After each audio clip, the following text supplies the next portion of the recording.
What is a liturgy, and what does it have to do with skiing and living a meaningful life? Hi friend, this is Kevin at Cross Culture Christian, helping you cross the gap between your life and the good life. And I try to do this by making videos at the intersection of culture, life, and theology. Webster's dictionary defines liturgy as the rite or body of rites prescribed for public worship. In this sense, every major religion has a liturgy, or a specific order of service through which one connects with the divine. But what if I were to tell you that there could be cultural or secular liturgies as well? That even if one did not subscribe to a theistic worldview, they could very well be participating in a number of liturgies on a day-to-day basis. The assumption made here is that every human being is oriented by a specific vision of the good life. This vision is anchored and ordered by a complex network of desires, longings, or loves. French writer and poet Antoine de Saint-Exupéry understands the power of a lure for action when he writes, "If you want to build a ship, don't drum up people to collect wood and don't assign them tasks and work, but rather teach them to long for the endless immensity of the sea." But these longings are not formed in a vacuum. Theologian James K. A. Smith mentions that it is crucial for us to recognize that our ultimate loves and longings and desires and cravings are learned. And because love is a habit, our hearts are calibrated through imitating exemplars and being immersed in practices that, over time, index our hearts to a certain end. We learn to love, then, not primarily by acquiring information about what we should love, but rather through practices that form the habits of how we love. So coming full circle, our vision of the good life is animated by longings or loves.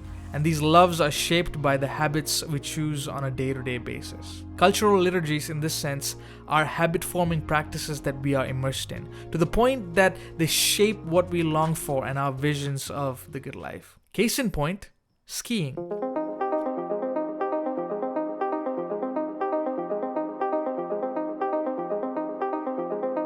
Everywhere you go, light follows. I went on our annual youth ski trip with our high school students. I was pleasantly surprised as to how this activity is essentially a popular cultural liturgy embraced by many. Skiing is a ritual that has specific practices for each phase. Before skiing, I had to plan for the weather. Once that was done, I then had to take inventory of my gear. What do I have? What don't I have? After preparing, I then put on my gear. During skiing, I enter the slopes and put on my skis.